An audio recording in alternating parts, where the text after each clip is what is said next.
Well, good morning, everyone. And welcome to everyone who is joining us online this morning. I believe it was 2 years ago on the same weekend in November that I preached here, and the talk at that time was to the hard places. Now, on that note, I am very thankful that you have sermon archives so I can revisit what I said 2 years ago and not retell the same jokes. So now I have no jokes. That was the joke. So any one of the content today, any amount of content today that sounds familiar to that weekend is going to be repeated intentionally because it bears repeating. And since that time, we have focused on refining the mission for our international work, and we have simplified down to 3 strategies. Now, the talk this time around, as you've heard already this morning, time and again, is to the hard and dark places for reasons that I hope will become apparent as we go along this morning. My name is Damien Lee. For a time, I wasn't really sure what to do with that middle part of my name due to the various backgrounds that are inherent in that name.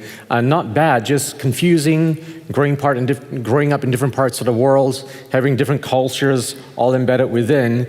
And it took years for me to wrestle with God. And I don't know if any of you have wrestled with God, but I wanted the new identity at the end of that wrestle without going through the wrestle. And God was saying that there is no Israel without Jacob. And you got to go through the Jacob wrestle throughout the night before you get to Israel. And when you wrestle with God, at the end of that, you get to see God face to face. And as you see God face to face, He says, you will now be Israel. That's when I really owned my identity. But in that process, I also now walk with a limp on the inside. But I've met Jesus face to face. I moved to Canada as a first-generation immigrant in 1992. At 18 years old, if you like math, you can extrapolate how old I am now. I spent the next 18 years in the cities of Toronto. There was no booze this time around, that's good. Kingston, Calgary, Edmonton.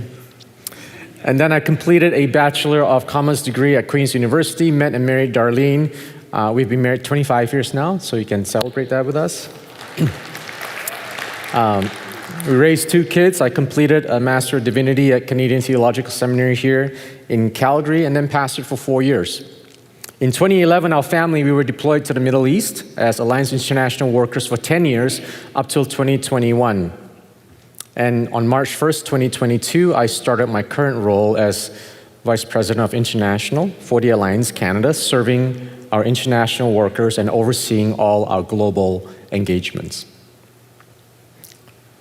On behalf of our international workers all over the world, I just want to say this morning, thank you. Thank you for your support, through your prayers and your sacrificial and generous giving to the Global Advance Fund over the years. We wouldn't be able to do all that we do around the world without you. And so it's a blessing, it is a privilege, it is a joy to be on mission in over 30 countries together. I walked through the doors on Friday evening and I was taking in the sights and the sounds, the smells, and the gathering of people, this whole event for the purpose of God's global mission in hard and dark places. And I just thought to myself, wow.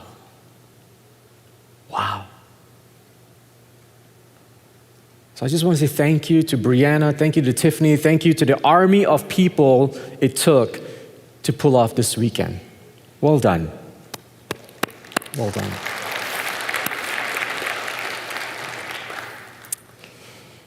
This is an image from our trip to Ukraine last year in April 2024. This city was part of Russia's first offensive into Ukraine. When it came through the border, the Russians thought that they would take Ukraine in 2 days.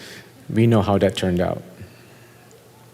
After the Russians retreated, the residents of the town, they gathered all the burned vehicles into a large parking lot, almost like a memorial.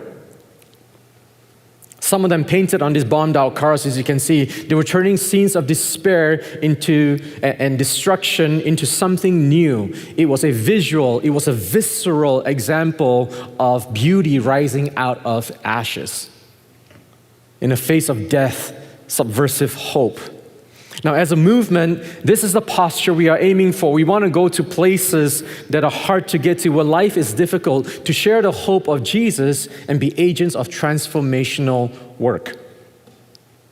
Now, we've already read our vision prayer this morning, and the international mission of the Alliance Canada is this. We are multiplying disciples in the hard and dark places that lead to churches planted and communities transformed.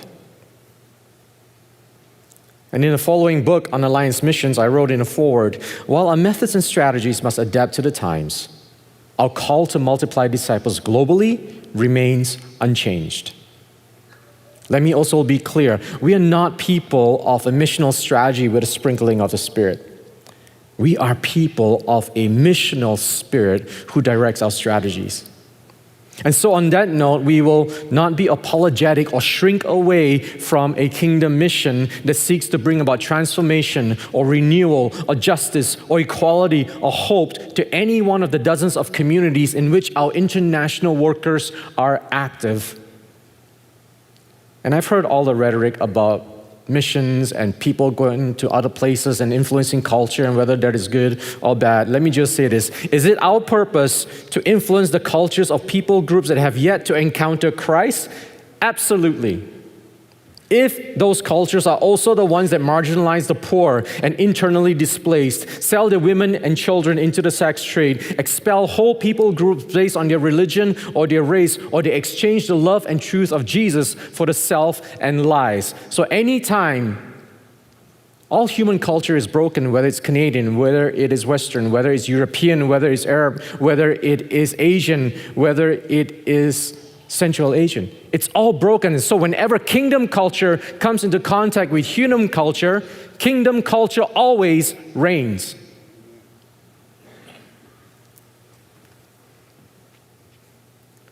The majority of what I'll be sharing this morning are just real life examples of this passage in John. In him was life, and that life was the light of all mankind.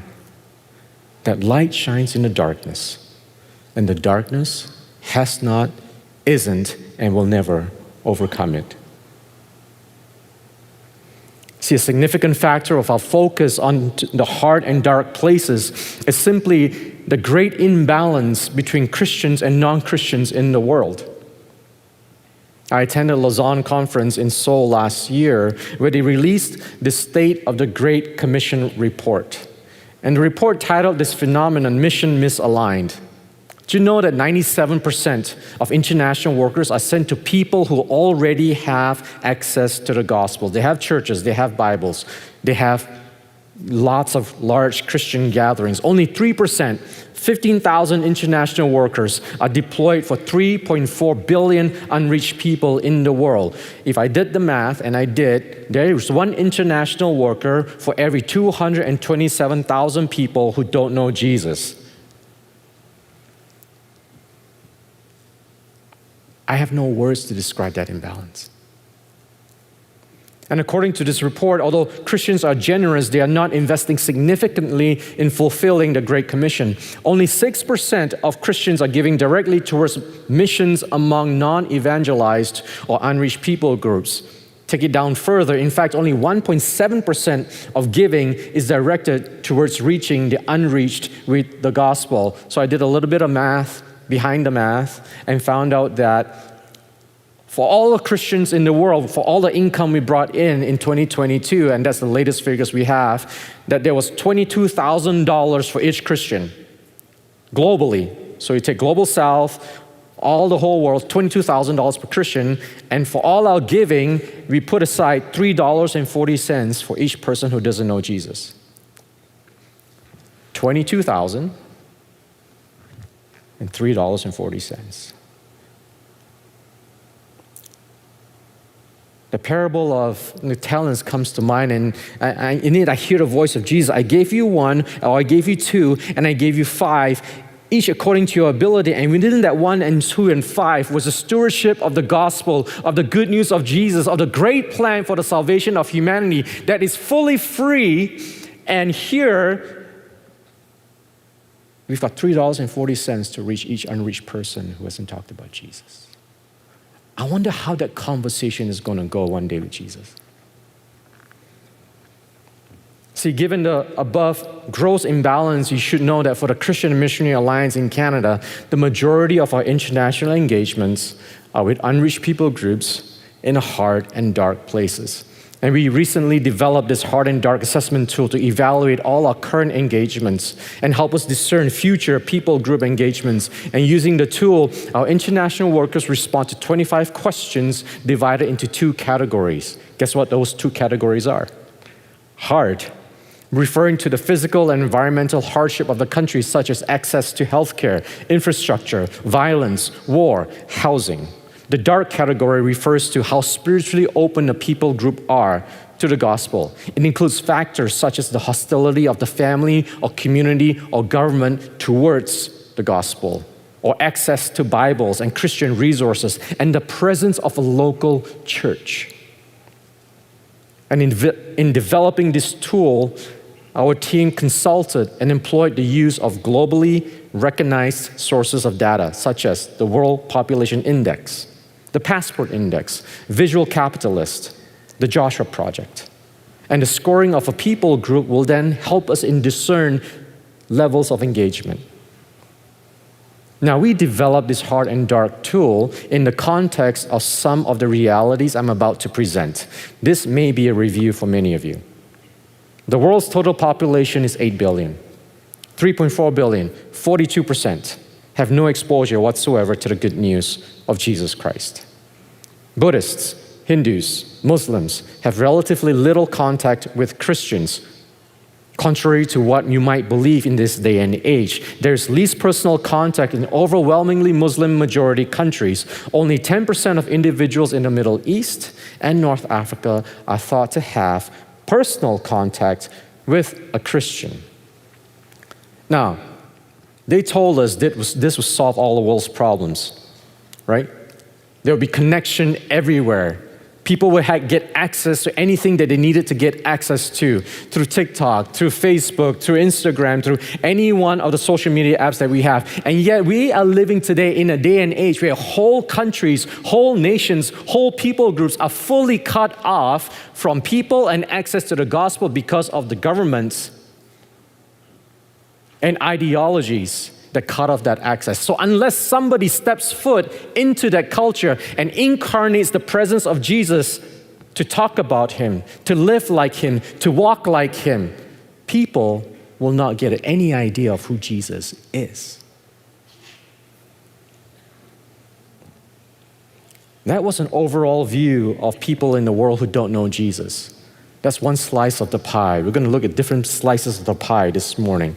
Here is a picture of people in the world who do know Jesus. In the year 1900, 82% of the world, Christians were in the global north, 19% or 18% in the global south. Fast forward 120 years. 67% of the world's Christians were in the global south and only 33% in the global north. Now, the world has changed. And our missional efforts and strategies have been predicated upon a world that no longer exists. This is the world that we live in today. 67% of the world's Christians are in the global south. And we need to realign our efforts to that reality, that the global south Christianity is growing at a rate that far surpasses in the global north. How do we partner with and mobilize believers in the global south to take the gospel to the hard and dark places? Because there's an army of people willing to go and waiting to go. And at the start of the year, a group of us were visiting with our Latin American Alliance brothers and sisters in Chile and Peru and Paraguay and Ecuador and Colombia. And God did so much more there when you could ask or imagine, where we sense His leading all of us towards the formation of and deployment of multinational, multilingual, multidisciplinary, multi-agency, international worker teams among people groups and nations that have yet to encounter Christ. You get a flavor of that in this congregation. With so many people from so many different nations on mission for Jesus together. This is going to need to happen on a global scale if we're going to reach the 3.4 billion people of the world. Here are some updated facts on global poverty. Almost 700 million people live in extreme poverty, surviving on $2.15 a day. 2 years ago when I was here, that figure was $1.98. So it's gone up. But do we really feel better about the fact that it's gone up a few cents and so now the 700 million people living on $2.15 a day? 1.1 billion people lives in multidimensional poverty. And the COVID-19 pandemic pushed an additional 70 million people into extreme poverty, marking the largest one-year increase in decades. And for a time there, as we were going through COVID, there was the rhetoric out there that COVID leveled the playing field for all nations. It leveled the playing field for the haves and the have-nots in the world. And as I was watching the world unfold, as I traveled around the world and connected with believers in different parts of the world, it just showed COVID amplified the difference between the haves and have-nots of the world, between the global south and the global north. So while there was opportunity to social distance or opportunity to work from home or opportunity to figure out how to go about life in this weird thing we call the pandemic, in various parts of the world, mass graves were being dug. By the hundreds, loved ones were being buried. Those living in multidimensional poverty account for 18% of the world's population. Nearly half of those experiencing multidimensional poverty are children. Now, if you overlay a map of the world's countries with the greatest physical needs over a map of nations whose majority populations don't know who Jesus is, there is going to be a significant overlap between those two maps. It is not a popular thing to say, and I can't say it as a politician. Politically, you can't say countries who don't know who Jesus is or majority populations who don't know who Christ is also experience a proportionally larger number of social issues and poverty and discrimination and persecution of Christians. You can't say that. And yet it's consistent with what Jesus said, I come that they might have life and life abundantly. In all spheres. And so if there is no Christ, there is no life abundant. On another side note, I think the prosperity theology is a travesty to the gospel of Jesus. At some point, we need to abandon our idol of a God who takes away the mess and gives us a good life, and surrender ourselves to a good God who is with us through the mess of life. As it says in Philippians 2, Jesus gave up his godness. He came to earth. He took the form of a man, became a slave, and became obedient even unto death.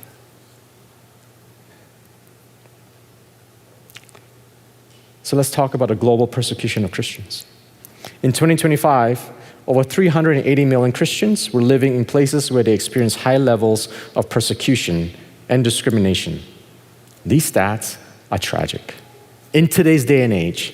And so can you imagine coming to church this morning only to be greeted by an angry mob that wants to beat you or your whole family, or that wants to burn this place down or throw rocks?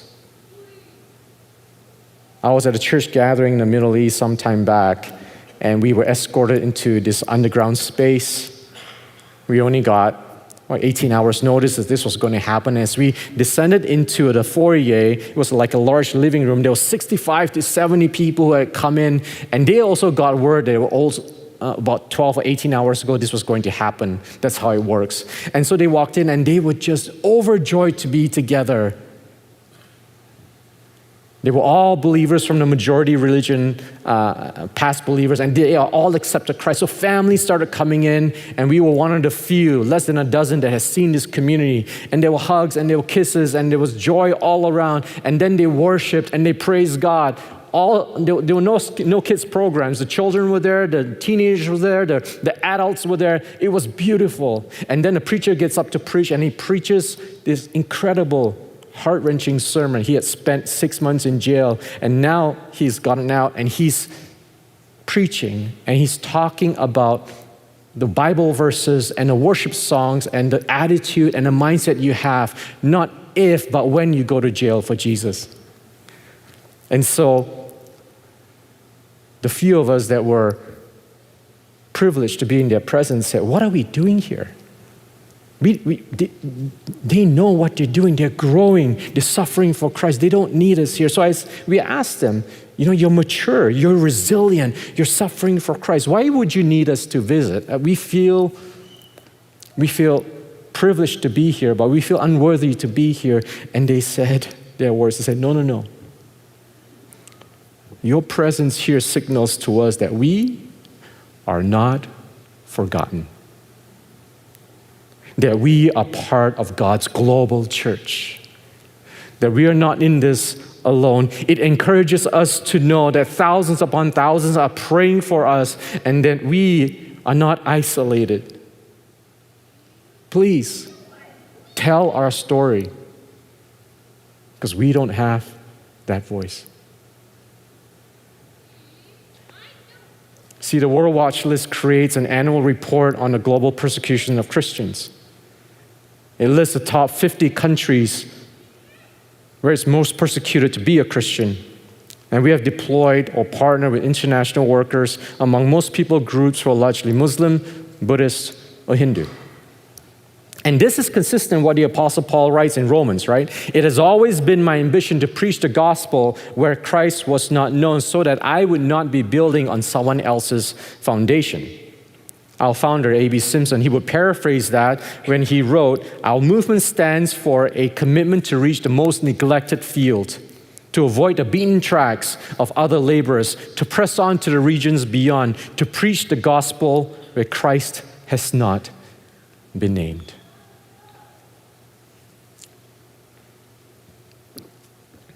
So what do Alliance International workers do in some of these countries? Well, we focus on 3 strategies. Our church development strategy seeks to establish, grow, and strengthen reproducing faith communities among those with little or no access to the message of Jesus. In many instances, international workers of the Alliance Canada are the only Christians known to communities of Muslims, Buddhists, and Hindus in the Middle East, South Asia, Central Asia. We become first points of contact when these religionists, they receive a vision of a man in a white robe. They have no idea, and they want to know who this man is. They've heard rumors, and the only people they can seek out are the lone Christians in that village. We engage in years-long discipleship journeys of Jesus' followers. They have left their prevailing religions, and then they face persecution. They face a loss of employment. They face exile, torture, death. We step into deliverances of the demonic. We host illegal underground fellowships, train local believers towards a passion for reaching their communities and for their families. The trajectory of families and people groups has been eternally altered because of faith communities that have been planted by our international workers. I was recently at a gathering in North Africa with underground church leaders from several nations, and all of the countries represented there were on the list of top 50. And after spending a few days with this group of courageous men and women, there was family there with a newborn. What is this child going to grow up into? This reality? Courageous men and women. And I wrote the following reflection for our staff. I said this: the majority of news coverage in this region is about conflicts, abuse of power, corruption, and multidimensional poverty. The socio-political issues are complex, and they can cause one to spiral towards cynicism at best, and at worst, hopelessness. It is in the midst of this context that I've been privileged to join in a heartfelt worship with and prayer for the underground church of these nations. The sessions have been filled with tears of confession and repentance, of cries out to God for renewal and revival, and for a fresh outpouring of the Spirit of God. And so while the rest of the world reads about humanity at the worst in this region, God is weaving a grand narrative of humanity at its best in the form of churches planted, communities transformed, people laying their lives down for each other, studying the Word, meeting despite all the hardship in the hard and dark places. And so wherever you are, whoever you're with, whatever you're doing, be encouraged today. Jesus is building His church, and the gates of hell are not prevailing against her.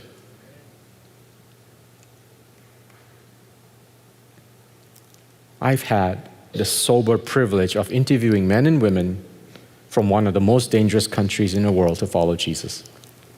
And many others, in their circumstances, they have chosen either religious or political asylum in the West.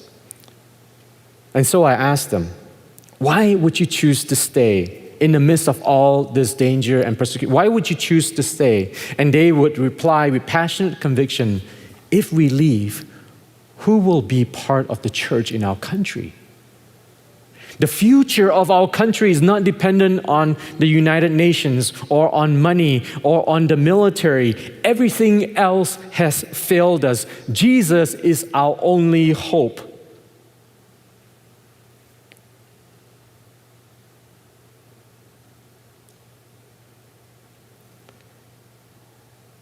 Another strategy for the Alliance Canada in going to the hard and dark places is through relief and development, where we participate in God's mission of holistic transformation, proclaim and demonstrate the gospel as we walk with the poor and vulnerable, address short-term crisis and long-term needs.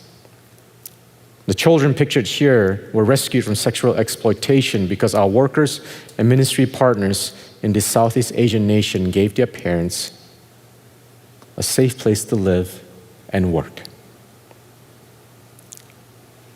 And here's some of the darkest parts of this narrative is that some of these kids may have been sold into the trade by their parents because they had to figure out a way of feeding 6 kids and themselves.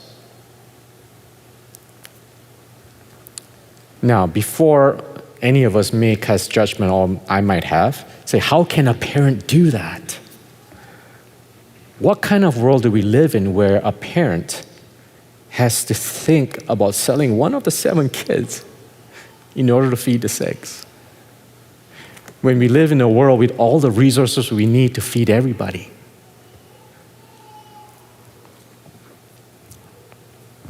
We have an anti-trafficking initiative called For Freedom International, with the vision to break chains of oppression so that people have the opportunity to encounter Christ, live in freedom, and change the world. We're not just going after trying to figure out the symptom or looking at how to solve the symptom or get rid of it. We're trying to figure out how do we get to the root cause of why these things are happening in the first place.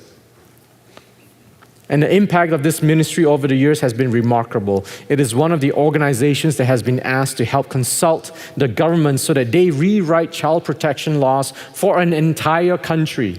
It is explicitly Christ-centered, formally registered, recognized by the Thai government and multiple foreign agencies in the region.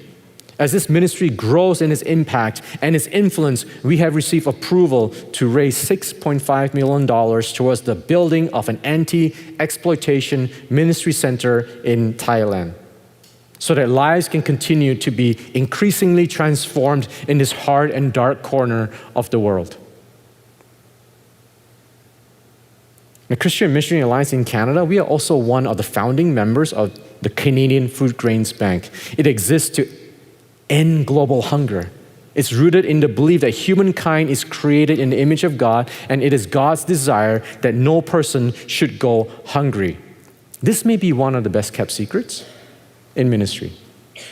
Because every dollar donated to the food aid project is directed to the Alliance Canada's account with the Canadian Food Grains Bank.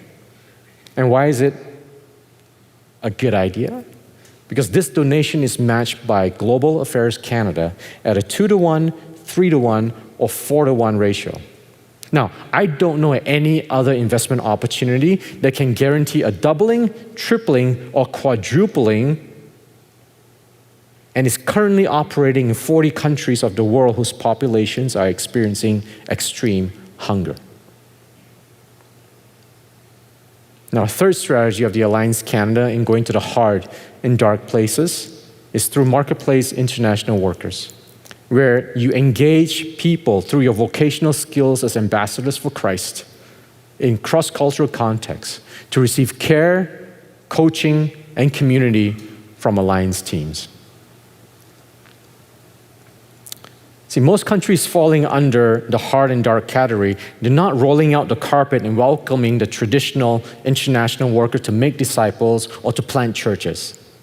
But these nations, they are opening their borders for Western-trained doctors and nurses and teachers and engineers and pilots to help build up their countries and communities to add value. Some of our biblical examples of marketplace workers are Joseph, a prime minister of Egypt, or Daniel, a senior advisor to multiple kings, Esther, the queen of Persia, Nehemiah, a king's cupbearer and governor of Judah. There's Priscilla and Aquila, they were tent makers and Paul's partners in church planting, or Cornelius, a Roman centurion, or Lydia, a merchant, and another one of Paul's ministry partners. And for the Alliance Canada, the marketplace strategy has significant potential for scale and impact. Our marketplace doctors and teachers have a disproportionately positive and God-honoring influence in their workplaces and their contexts. And so we are looking to identify, deploy 250 marketplace workers by 2034. If you are wondering whether you could be a candidate for marketplace, listen to this by one of our marketplace workers. I want to challenge you today to look at the profession that God gives you as the tool to further love others and share the gospel with them.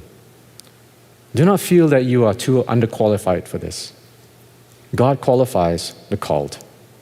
I see this every day through patients coming in and asking for specific doctors, not because they are professionally the best, but because they show the most care and support and love for their patients.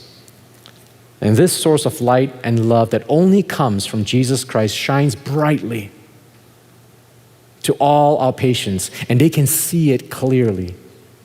So, you have the choice to have the heart and vision to see beyond what others can see beyond our patients, and see them as God's children.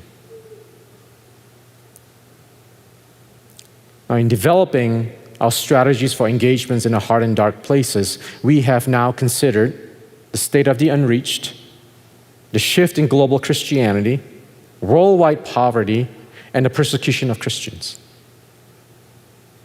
You've heard a lot of data this morning illustrating the significant inequality between Christians and then unreached people groups of the world.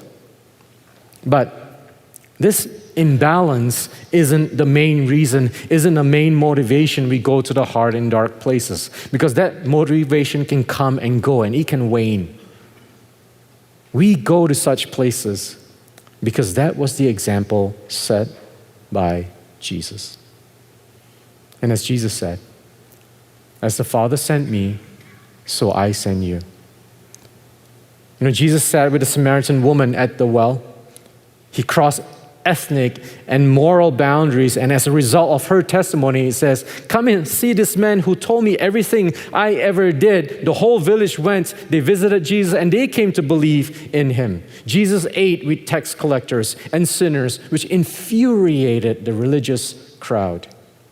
He touched, he healed the sick, including lepers, and instead of him becoming contaminated, they were cleansed and they were healed. A legion of demons begged him in his presence. They begged him to be cast into 2,000 pigs, and all the pigs then ran across or ran off a cliff. I don't even know how you would write that story and how that would make it into our Gospels. That would be quite the story to tell. And then the Gospels tell a story of a woman who had been subjected to bleeding for 12 years.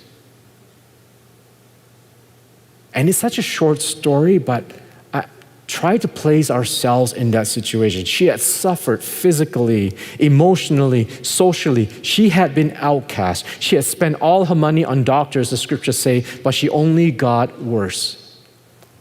She was an outcast in a society that emphasized ritualistic cleanliness and religious purity, and that society believed that any such predicament was because she was experiencing God's curse due to some sin.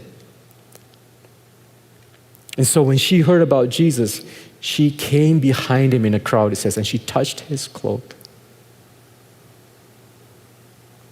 If I just touch his clothes, I will be healed. If I can just touch his clothes, I will be healed. She heard the rumors. She had seen the crowd. She's like, this is it. And immediately her bleeding stopped, and she felt in her body that she was freed from her suffering. She didn't even need Jesus to touch her or to see her. She didn't need that. She didn't even need to touch his body. She said, if I can just touch his clothes. She knew that deep down, the remnant of divine light on a piece of garment, think about this, the remnant of divine light on a piece of garment would instantly pierce the darkness and set her free. 12 years of a hard and dark life disappeared in a split second of divine light. And some of you here in this room know what that's about. You have a clue. The light shines in the darkness, and the darkness has not overcome it. Several years ago in the Middle East, I ran a soul care conference for a group of Jesus followers from the majority religion. Alina, she approached me. She said, I think I need to be delivered. I think I need to be delivered. I said, why makes you say that? She said, I'm hearing voices in my head that tell me I need to kill myself. I'm like, yeah, you probably need Jesus to come through for you. She said, it's been happening for years. She sat down, her body began to shake.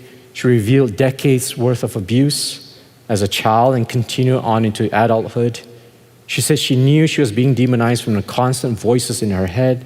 She was looking, if only I can touch his clothes and I will be healed. Any sliver of light. And so we began to pray, and the evil spirits started manifesting through bodily seizures. There was a fluttering of eyelids. At times, they stopped her from breathing and speaking, and they also tried to intimidate me and my teammate, at which point I asked one of them, I said, what is your name? And he said in a low, raspy voice, Satan. To which I replied, I said, no, you're not. You're lying. And I just sensed the presence and peace of Jesus in that moment. There was no yelling, there was no screaming, and sensed Jesus saying to us, you're not alone. I'm with you. We got this. And so I declare to the evil spirits, you have no authority here. We are children of the living Christ, the King. We have been saved and sealed by the Holy Spirit. Take your deeds with you and go where Jesus sends you. They gave a final audible gasp. Left in an instant, Alina relaxes to the ground. Her body fully relaxed as she began to just laugh and heard Jesus say to her, you are my daughter, I love you, and I have wonderful plans for your life. Decades of darkness gone in an instant of divine light. You see, God is calling the Alliance Canada to be the presence of Christ in the hard and dark places of the world, to be the edge of Jesus' cloak for people to reach out and touch and be freed from years of bondage and hopelessness. And so, what are some of the ways you can practically respond this morning? Pray. Pray with us, pray for us. Let's pray for one another, for the unreached and the persecuted of the world. You can sign up for Alliance updates and stories and prayer requests. Give. Continue to give generously and sacrificially to the Global Advance Fund that supports our international workers and projects and relief efforts in the hard and dark places. Now, there are also some of you here that are either thinking about or you have a desire to work internationally. Your soul was moved, or your heart was set aflame as I shared about the state of the world and God's work through our people. And so your next step might be an international trip or even explore the options of international work with the Alliance Canada. I would encourage you, visit our site. Go on an Envision trip. Rich and Elisa Brown are our international directors for Envision, and they would love to have some of you go on one of these trips. And I would encourage you, do so. And for the majority of people here, the hard and dark places where people don't know Jesus are your schools and your workplaces and your neighborhoods. So allow me the privilege of praying for us this morning the following prayer. I invite you to stand, if you can. And if you are so inclined, I would say leave your hands, palms up in a signal of surrender to Christ. So Lord Jesus, you went to the margins, you touched the untouchable, you saw the invisible. And give us your eyes to see, your heart to feel, your hands to touch, your feet to go. Whether in our homes, our neighborhoods, our places of work, our city, country, or around the world. May we be a movement that does not shrink away from the hard and dark places, but runs toward them with your light and love. We ask this in the name of the